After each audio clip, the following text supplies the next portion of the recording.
మన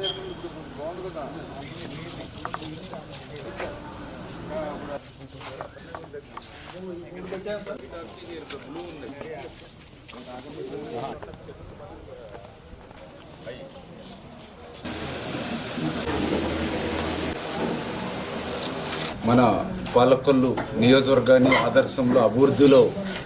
ప్రథమ స్థానంలో నిలపాలని 14-19లో ఎంతో శ్రమించి నిర్మాణం చేశాం. 19-24 విధ్వంసానికి మళ్ళీ పాలకొల్లు కూడా బలైనటువంటి పరిస్థితుల్లో మళ్ళీ ఈరోజు ఒక అంబేద్కర్ భవన్కు సంబంధించి కానీ, ఒక గౌడ సెట్టుబలిజీ భవనం కానీ, ఒక షాదీఖానా కానీ, ఒక ఎన్టీఆర్ టిట్కో ఇల్లును పూర్తి చేయడం కానీ, ఆ ఎన్టీఆర్ టిట్కో ఇల్లుకి మౌలిక వసతులు ఫుట్పాత్ బ్రిడ్జ్ దగ్గర నుంచి మా మహిళా సోదరిమణులు అడిగితే వాళ్ళకి రేవులతో సహా, అదేవిధంగా ప్రభుత్వ ఆసుపత్రి నిర్మాణం కానీ, డయాలసిస్ సెంటర్ ఏర్పాటులో ఉన్నటువంటి విషయాలు కానీ, బొండాడి వెంకటరాజగుప్తా కళాక్షేత్రం, నారా చంద్రబాబు నాయుడు ఉద్యానవనం, అబ్దుల్ కలాం హెల్త్ పార్క్,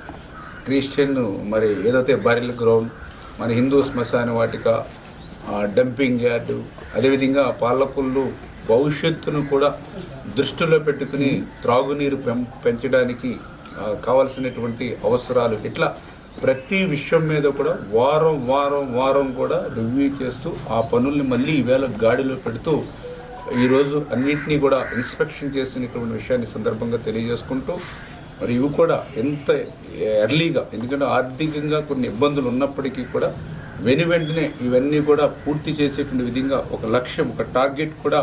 ఈరోజు మా అధికారులు ఇవ్వడం జరిగింది. అదేవిధంగా ఎవరైతే పనిచేసేటువంటి ఏజెన్సీ కాంట్రాక్టర్లు ఎవరైతే ఉన్నారో వాళ్ళకు కూడా